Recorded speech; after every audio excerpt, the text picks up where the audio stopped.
Why, hello! What a gorgeous evening here in beautiful, and actually for once, sunny Oswego, New York, and a beautiful evening here to talk some Laker sports. This is Laker Connections on WTOP10. I'm Jared Wakefield. I'm joined by Thomas Turgeon. Turge, a week sabbatical, but after a few rustling arounds and a win for the Laval Rocket, back in Oswego to talk about Laker sports. Yeah, absolutely. We're back in action here this week, and we shouldn't really change anything up anyways. So let's start things off with the way we always do and start things off in the past instead of the present and the near future with the last week in Laker sports. Jared, women's lacrosse, getting to it. All right, let's adjust the rearview mirror, get in a good position. Okay, we're ready to go. And Women's lacrosse spent the past week bouncing back from a loss to Geneseo with 2 statement wins as they mount a charge for the SUNYAC playoffs. Isabella Lembo tallied 5 goals and 10 Lakers put up at least a point in a 21-3 rout in Potsdam. They came back home on Wednesday to face one of their toughest opponents yet in the Brockport Golden Eagles. In a roller coaster of a game, the Lakers came away with a thrilling 9-7 victory. It was an impressive outing for Sarah Kamide as she stopped 9 of 10 free position chances for Brockport, deciding the game. Turge, the offense and defense were there for Oswego, despite really intense offensive pressure from the Golden Eagles in Potsdam. They just kind of ran them over. Yeah, it was like a massive bus just running over a flock of bears and birds in just one fatal week. And it's a lot of roadkill. That's a lot of roadkill. And Sela Wiley getting her 100th goal against Brockport, so a huge congratulations to her. She also had 8 assists in the win against Potsdam, so working things on both sides of the offense. Isabel Lembo, 5 goals. Quirk, 4 goals in that game against Potsdam, but also you have others tallying in the lineup. You have Sadie Zemanek, Lexi Levy, Noelle Smith, all of them contributing goals in the lineup against Potsdam in that Brockport game. That was just ridiculous. Oswego would get up 4, Brockport would get a response, tie it up, then Oswego would go again. Brockport looking for a last-minute push, but it just wasn't enough. There was a lot of momentum, and Brockport really kind of dominated the game overall. They had the offensive pressure. They led in shots, but Oswego, as we talked about since we were on the broadcast, a quality over quantity day for the Lakers. They were selective with their shots, really only shot when they got in close, forced Brockport to make the goalie pull. Aaron Lant came in to relieve Hannah Parsons. Once Lant came in, that settled the scoring down, but Kamai didn't need a reliever. She was solid all night. Absolutely. Kamai played absolutely lights out. In both games, she actually got pulled in the Potsdam game to bring in Nicole Ahern, a freshman, into that lineup. So being able to rotate your squad a little bit is just a little bit easier to do for the women's lacrosse team as they get another job done. But, Jared, we go from the women's to the men's, where the men's lacrosse team, where Andrew Daly and the guys are charging through red teams like a bull in a china shop with a sound win against Plattsburgh, followed by a close comeback run against Oneonta in the 4th quarter last weekend.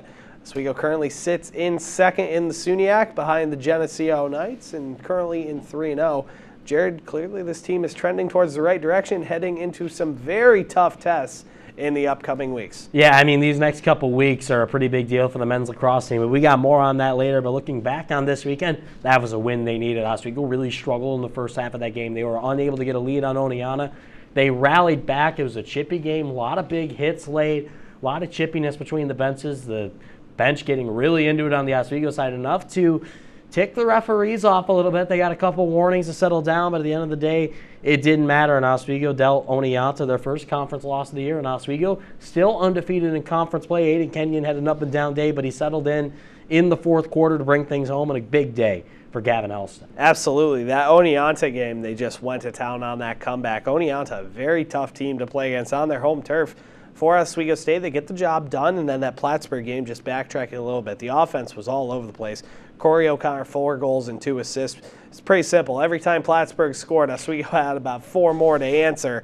And then the goaltender for Plattsburgh, Dan Clemens, 17 saves on the day. Just goes to show how much that offense was going. And 2 goals on the man up for the Lakers. So really the man up and overall offense for Oswego State has been rolling. Absolutely. And in that Plattsburgh game, Plattsburgh, made it interesting late, but it seemed like Oswego was the dominant team, and Oneonta was the other way around. They had the early momentum.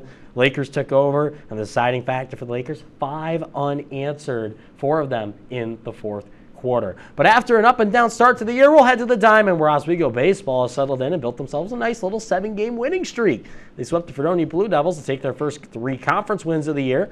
Lakers then went on a pair of road trips that proved to be worth the while. Lakers swept the New Paltz Hawks, putting up 42 runs in the trio of games. Lakers then visited the University of Rochester for a Wednesday night tilt, where the Lakers squished the Yellow Jackets with their bats by a final score of 12-10. Turds, the bats are finally starting to heat up for baseball across the board, but Olin Parliament has been the Lakers' Sultan of SWAT all year long. It's very ironic because I listened to the Dire Straits this morning, the Sultans of Swing, but it has been the Sultans of SWAT with Owen Parliament. And this is just the New Paltz weekend alone. 11 at-bats, 7 hits, 9 RBIs, 8 of them being in just one game alone for the New Paltz game. And it was just absolutely ridiculous. That first game, Oswego getting the job done. Second game, Oswego had 10 runs in the first inning alone against New Paltz. And then that first game, a 12-0 win for the Lakers. On the other hand, the Rochester game, Parliament also had 3 runs in that game. So he's just been very consistent since transferring in from Binghamton. Absolutely, and Oswego getting a big 12-0 shutout against New Paltz and a banner day for the pitching staff. Karen Finnegan picked up the win in that second matchup against New Paltz, 5 innings pitched, only gave up a single hit and a walk, 7 strikeouts. Sean Clifford in relief, 2 innings, nice and clean, 1 batter on base on a walk, 3 strikeouts. So a great day for Oswego pitching. They've had an up and down year, but with Finnegan, it seems like they found something. Finnegan's been the consistent, really, pitcher for this Lakers team. It seems like they've been running through a gauntlet in terms of pitchers when it comes to this season, and Finnegan's really been the consistent bright spot for this team. We expected that after the performance he had last year. On the other hand, though, baseball was 7 in a row, so nonetheless, it's a good start for the Lakers going into this weekend. But we're going to take a quick break. When we come back, we've already talked about the past. How about the future? Coming up right after this. Hey there, I'm Al Roker, class of 76. Yes, way back in 76. Back when the earth was cooling. You're watching WTOP.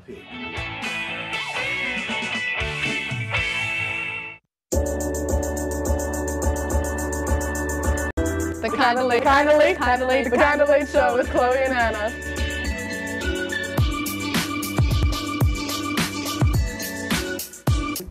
Like licorice, Twizzlers, absolutely nasty. The thought of turkey is just nauseating. I think you're wrong, is what I think. You think I'm wrong a lot of time. I do think you're wrong a lot. When you look at the number of disasters in the U.S., chances are every area will deal with some kind of emergency in the next decade. And between school, sports, and social lives, chances are you won't be with your kids when it happens. Will they know what to do? Ready.gov/kids has the educational tools and information to make the conversation easy. When the time comes, chances are they'll feel prepared, not scared. So talk with your family today.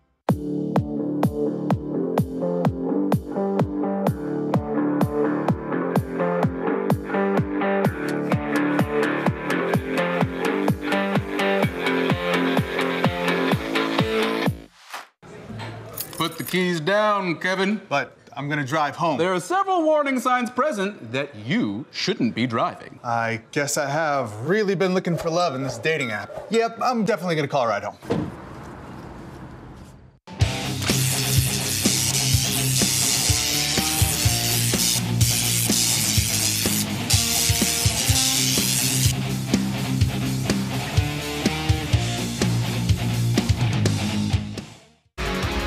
Welcome back to Laker Connections right here on WTOP 10. Jared Wakefield, Thomas Sturgeon here with you. And Sturge, no more rearview mirror. It's all hands on deck. We're a month away from graduation, and we'll take a look at the week ahead for the Oswego State Lakers. The season getting to crunch time. It is getting to crunch time, and we start off with the softball team who got their first SUNYAC victory this weekend over Potsdam. However, Oswego will come back home to welcome 2 of the top 3 teams in the conference, being the Oneonta Red Dragons and the New Paltz Hawks. Oneonta comes in on Friday with an undefeated conference record, where New Paltz sits at 3-1. Who will have a doubleheader on Friday at Cortland before visiting the Port City. Jared, a task is at hand for the Lakers in their first SUNYAC contest on their home diamond, and it's going to come with 2 tough tests. Absolutely, and you know, the history and the track record somewhat reflects what's going on here. I mean, all-time against the New Paltz, Oswego 26-25 all-time, so about 500 both teams. Against Oneonta, 33-46, so the Red Dragons have had the upper hand. If your team's named the Red Dragons, you're probably good on the diamond. Fiona Higgins has been very good on the diamond, though, on both ends of the ball. 18 strikeouts. 18 strikeouts in that first game against Cazenovia College this past Wednesday. 7 hits, 1 walk. Higgins been on fire at the plate, one of the few lefty batters on this Oswego State softball team, and she has been a big tool in the softball tool set. Yeah, it's been huge for the Lakers. Fiona Higgins working on both ends, the pitching and the hitting for the Lakers. And Oswego only one home win against Oneonta in the last decade. I mean, they get the wins against Cazenovia, but talk about the Red Dragons. They're a perfect 4-0 in SUNYAC, although a 500 team on record right now. New Paltz, on the other hand, they won their last 2 against Brockport. We mentioned they have Cortland on Friday. That's not an easy task before coming into Oswego. And Oswego split the last series at home. New Paltz, on the other hand, they got a little bit of offense going. 3rd in the conference in runs and 2nd in hits. Absolutely. It's going to be really interesting to see what they do here. Something I did want to note, looking at some of their stats, softball doing a good job getting on base. They've taken a lot of walks. They have pretty good eyes at the plate. So the bats haven't quite been there. They've had pretty good eyes at the plate. We'll see if that'll help them going into this week. However, it's a really long one this week for Oswego baseball, as they have 5 games within the next 7 days. The good news is they're finally going to be at home for once. They'll start on the road, however, for the first of 3 games against St. John Fisher on Friday, for they'll host the last 2 of that set on Saturday here at the Laker baseball field. Then they'll host number 23 ranked Ithaca College Bombers on Tuesday and make up a postponed matchup against SUNY Cobleskill on Wednesday. This is quite the busy week for baseball, Turge, and they'll be beyond the diamond during Christmas celebrations. A lot of celebrations going. The Lakers currently 7 in a row, but right now they're going to have to get the job done on this weekend, Friday, Saturday, Sunday. They got a really tough test in Ithaca, number 23 in the nation, like you mentioned, 6-3 in conference so far. Oswego did win their last game against them, though. It was last season an 11-0 game. But overall, looking at the first opponent on the chopping block for the Lakers, St. John Fisher, a little bit on the positive side for the Cardinals instead of the Lakers. 14-11 so far. They're averaging a little more than 1 run per game compared to the Lakers, and averaging a little bit more, almost closer to 2 hits per game than Oswego State. So Fisher, they've won 2 of the last 5, but they're perfect in conference, 9-0. Ironically enough, last loss against Ithaca.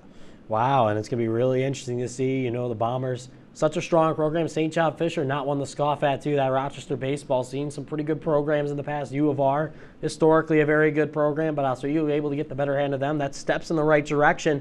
And plus, it's really, you cannot understate this team has found their bats. The last time we did a show, Olin Parliament, the only hitter above 300. Now out of hitters who qualify and have played enough games, 4 of them above 300, and their worst hitters hitting 217. Everybody else 260 and up. So that is huge progress on the hitting side. It seems like they finally woken up. Absolutely. It's a huge test for the Lakers going into this week, but we'll switch things up a bit. We go to the links, where the Oswego State golf team will travel down to the Hershey Country Club this weekend for the 2nd time in a month for the Empire 8 Conference Spring Championship. The Lakers struggled down in Chocolatetown in their last tournament, finishing as a team with a score of 662 and finishing 14th out of the 15 teams participating. Oswego's top scorers were Ryan Fecco shooting 16 over and tied for 31st, as well as Jake Owens shooting 17 over and tied for 36. Jared, we are clearly not pros, but you have to think playing a couple rounds there a couple weeks back may give them a little bit of positivity going into the 2nd time around down in Hershey. Absolutely, it's huge. And one of the interesting things with golf here at SUNY Oswego is that it's a whole year sport. They play a couple invitationals in September, have a little 2-3 weeks of chaos, and then they do it all over again in April as the weather allows. So they usually have to travel pretty far to find greens that aren't underwater like they are here in Oswego. But it was a bit of a tough Hershey Cup invitational there for the Oswego State Lakers on the links. Tyler Donahue and Evan McDonald finishing pretty much at the bottom of the tournament, which really brought them down. And strong tournament for RPI as Jacob Lindsay, led the way. Evan McDonald, unfortunately, pretty much right at the bottom of the list of golfers. Only Jack Cooley from Franklin and Marshall was below him, and he did not even finish the tournament. So a little bit of a tough outing for SUNY Oswego. Wallen, Donahue, and McDonald, they'll look to rebound, maybe find a little bit more luck and we'll see what happens this weekend as they go for the EA title. The one thing that they constantly improved upon, though, is all of the golfers, minus Fecco, improved their score between day 1 and day 2. But you look at RPI, 138 compared to a couple of Lakers, 150. So either way, a lot of stuff to look forward to. But we're going to take a quick break. When we change things up a little bit, it's not the Wheelhouse Wire, it's the Turf Takeaways with men's and women's lacrosse coming up next on WTOP 10.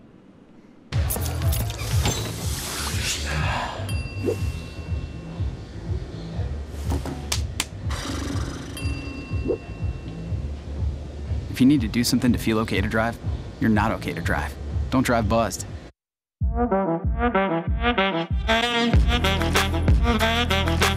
Shine on that black. Look at the bling. Look at do we got a diamond tester on?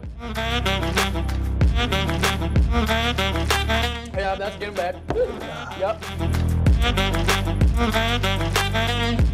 10 out of 10 recommend on Yelp.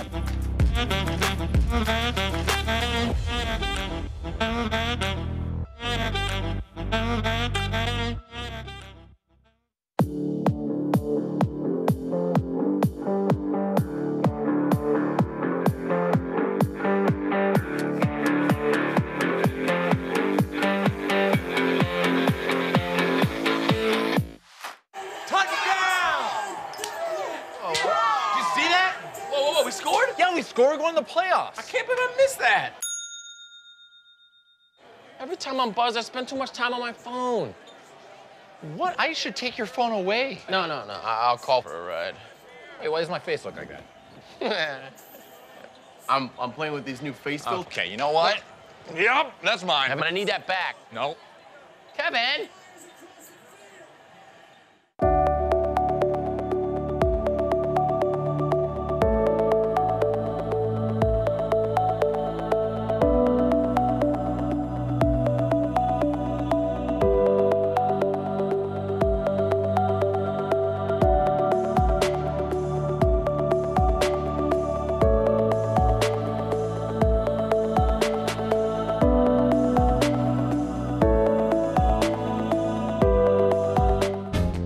Welcome back to Laker Connections here on WTOP 10, and as the weather gets a little more tropical here in the Port City, so do our little different blocks. Instead of the Wheelhouse Wire, it's the Turf Takeaways, featuring the men's and women's lacrosse teams, both in action this week. Jared, women's lacrosse Senior Day coming up this Saturday. Exactly. It's basically hockey upside down, but for the third time ever, the Oswego State Lakers will take on the Plattsburgh Cardinals in women's lacrosse action. Lakers have won both matchups and have outscored Plattsburgh in both matchups by a total of 40-10. Thomas, this is a relatively new Plattsburgh program that is going to face quite the challenge against Oswego. Absolutely. Oswego has steamrolled the Plattsburgh Cardinals over the last few times. Lembo had 7 goals in that game. Castiglione not playing this year, but obviously had the Senior Day last year in the video shown on screen. 2 goals and 8 assists in the last time out. Oswego was up 12-2 at the half. It wasn't even close, and it was just an absolute broom sweep on Senior Day. Yeah, absolutely. And, Oswego setting it up nicely. You've got a nice little, I don't want to, it's a new program for Plattsburgh. They're getting there eventually, but it is kind of a bit of a softball for Senior Day. You want to have a nice day for the seniors. You want to come away with a win. It'll be interesting to see how it goes this Saturday. They got I'd say relatively easy test. But either way, once the Lakers get done with Plattsburgh, if they get done with Plattsburgh this weekend, they will begin their 3-game road trip to end the season, starting with a trip down to Buffalo State next Wednesday. Oswego has won the last 9 matchups, including their last loss to the Bengals was a decade ago. This should be really an easy test for Oswego State and one more win in the column, Jared. Yeah, Thomas, we talked about this team potentially making a SUNYAC playoff run. Certainly right now, it would have to be an astronomical collapse for them to miss the playoffs. But right now, seems like they're certainly in the playoffs, but if they want to contend for a chip or at least get to a point where they can win a game or two and put themselves in that situation, they're going to need to win these games. You can't write these games off, especially against Buffalo State. If I had a trap card to put on the game this year, it might be Buffalo State. A team looking to get back in the win column could easily sneak one away if the lacrosse squad isn't careful. Absolutely. And Sheila Wiley, 4 goals and 3 assists in the last time out against them. The Lakers put up 10 in the first quarter in that last game against Buffalo State. So it should be a barn burner for sure. Absolutely. We'll move on over to men's lacrosse now, and in another new matchup, the Oswego State Lakers will face the New Paltz Hulks for just the second time ever. In last year's inaugural battle, the Lakers came away with an 18-10 win. Turge, the Lakers have had a roster overhaul this year, but they'll look to continue their winning ways by hammering the Hawks. One of the things that has been consistent, though, in between the past and the present has been the presence of Max Broadman and Gavin Elston, who had 4 goals for Broadman in that game, Elston with 5. Overall, an Oswego team that's trending in the right direction under Andrew Daly. Another on-the-road opportunity against New Paltz, a young program like you mentioned, only the first time in history between these two teams. Last season, Oswego getting the job done, but New Paltz running into a little bit of a gauntlet. They ran into losses against Geneseo and Cortland, and now they get Oswego next. So you're going through the top 3 teams, and you're going to have a very tough test against the Lakers. Absolutely, but if there's any gauntlet that New Paltz is winning right now, it's the uniform game. Those bright orange and blue uniforms, in my opinion, the best lacrosse kit in the SUNYAC. That's bright and beautiful. But much like the women's team, the men's team will also go west next Wednesday, where they will be in action against the Alfred Saxons in non-conference play. Alfred currently undefeated on their home turf, as well as a perfect 3-0 in conference so far. So should be a good test for the Lakers against the Saxons, and it won't affect the SUNYAC standings, as they'll get a good test before going against Geneseo. Yeah, Oswego State making a nice little trip down to the Dirty South, the western half of the southern tier here in upstate New York, and Alfred. It'll be an interesting battle for them. The Saxons, pretty strong D3 program across, really well known for football, but their lacrosse squad having a pretty good year as well. So a nice little out-of-conference test to shake things up, but it's kind of rare to see an out-of-conference matchup this late. Not to mention middle of the week, and expect Kevin Matson to have an impact. 40 goals and 9 assists so far for the Saxons offense. But we're going to take a quick pause for the cause. When we come back, you know what time it is. Mr. T sits down to let us sell the score on Lakers Showdown. Coming up next.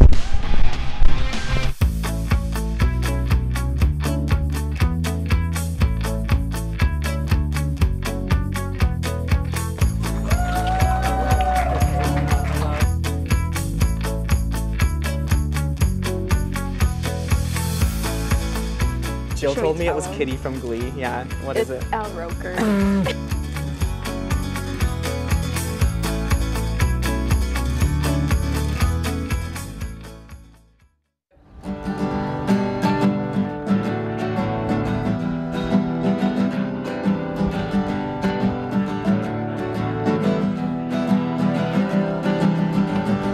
We're here for you, we're here for you. This is your channel 2. With sports and news and what to do, we're here for you.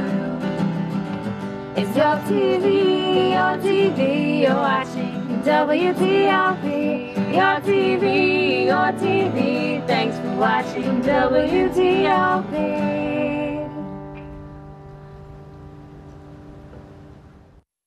What's going on? Yeah, dude, we go on at like 11:30. It's like no. What do you mean no? It's 10:30. 10:30? Yeah, it's 10:30. What do you mean it's 10:30? Hey, don't touch that. That's my ladder. Hey, man. Whoa. You know this book was already discounted 10%? Wow. Get a close up of that one. Matthew, Look at that. Can we go back inside? I want to sleep in the studio again.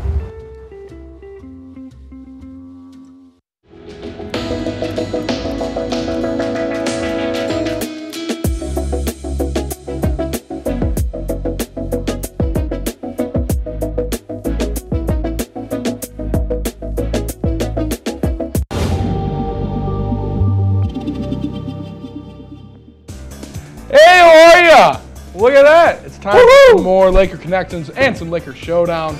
It's about that time. But it is. Before we start, I'm getting word from the control room. This is a family show, Turge. We're gonna need to put the chest hair away. Oh my God! All right, old boy. I mean, I just got word before break. I'm sorry. We got to keep the PG rating. I'm just told from the back. I'm just trying not to get us canceled. Have them just read the question. I know. I'm sorry. Question. All right. Read the question while I can't button. You're good. You don't actually have to. Right. The women's lacrosse team is on a roll this season, and they are making some noise in the SUNYAC with a 4-1 record in conference. They got 4 games left. They sit in 3rd place as of now. Guys, does this team have a legitimate shot at making a deep playoff run? I'll let you guys decide who starts. George, you can go first. I'm going to go with, do they have what it takes? There's potential, but I'm not fully convinced yet. And the reason why I say this is they haven't really played anyone. I mean, Brockport's been a good win. You get the first win in 6 games against the Golden Eagles, but you lose to Geneseo in a game where you really weren't in that matchup. You kind of made a last resort effort. And let's not forget the elephant in the room. You haven't even touched the Red Dragons yet, so you got a big test there to wrap up the season. I mean, that's true, but the way I look at it and the way I looked at that Brockport game is that Oswego might have played themselves out of that, but if you have good goaltending, you're going to go deep in the playoff run. So I could see Oswego making a deep playoff run. Maybe they get to a chip game. Maybe they don't win a chip, but steps in the right direction. And if they're going to be riding high in the playoffs, it's going to be riding high with Sarah Kamide. She has been outstanding in that. Over 500 save percentage, really good for lacrosse. She's looked good. She's been great on the free position at limiting chances. Give me Kamide. She's a good passer as well and can start the breakout.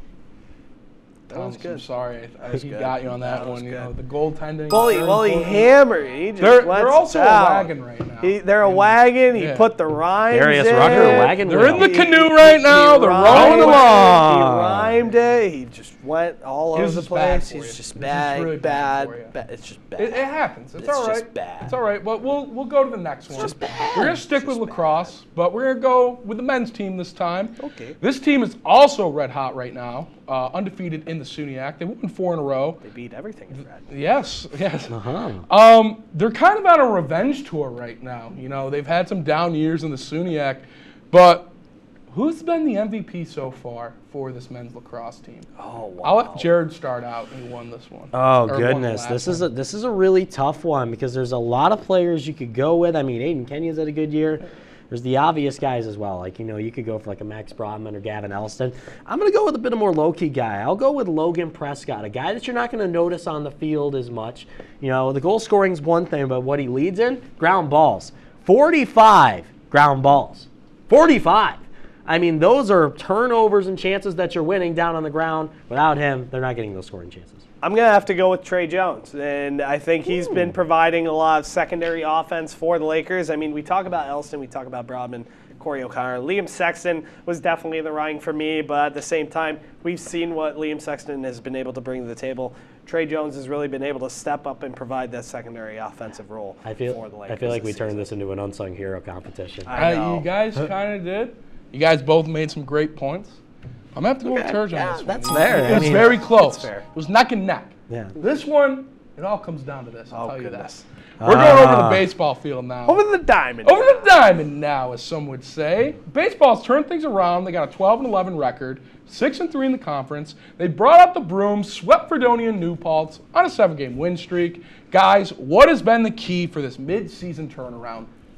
I'll have Turge start because he won the last one. I'm not going to lie, and Jared talked about it, and I'm going to steal it from him a little bit right now. It's the fact that the bats are going for everyone. He mentioned the batting average itself is for at least about 5 of the players that have played the required amount of games for the stat to really qualify for something, have been batting over 260. It's not just Owen Parliament. I mean, this team as a whole, the bats are connecting now. The pitching's been okay, but it's really been the batting on the other hand. Absolutely, and I mean, look, the batting certainly has turned things around, but I think the other thing that they've been able to rely on too is that they have worked the daylights out of Kieran Finnegan, and he has not faltered. A 1.95 ERA, a 1 whip. He's allowing 1 hit or batter on base at all per inning in 37 innings of work. That is almost 20 more innings than the next pitcher, and they have just gone to him over and over and over, and he has not faltered. You're telling me open shot, fate of the universe on the line, you want him? That's what Eagles wanted him, and they got him. Bring in the Iguodala. I want Iguodala. I want Iguodala. Guys, the Luker Continental title is making a return. Luke is no longer on the title. I don't know what happened. It's so sad. It's completely different. It's just a name. It makes me but so sad. This is the hardest decision of my life. I'm not going to lie. I had to decide if I was going to eat Popeyes or Burger King before this. Well, we got about 45 seconds. But, yeah. Yes! Hold it up. We're 1-1. We're back, baby! We're 1-1. And we're back with the dub! I felt Turgeon. He won with my argument, so it's a win for me. It's kind of like a little bit Listen, more team element. Listen, I'll give you a Turgeon's crisp high 5. I mean, I'll give you a crisp high that 5. counts. That was, I get, so I'm 1.5 for one because I get an assist on the play. That was a very nice. I stole your thunder. Bravo to your prep for allowing me to get this done. You're welcome. I'd like to thank everyone involved in that. But either way, we got a split, but we got some more Laker action to talk about next. A few more weeks to settle the record. Yay! But either way, that's gonna do it for us this week. From everyone in the back, I'm Thomas Sturgeon with Jared Wakefield. Tommy Del Rio, good night.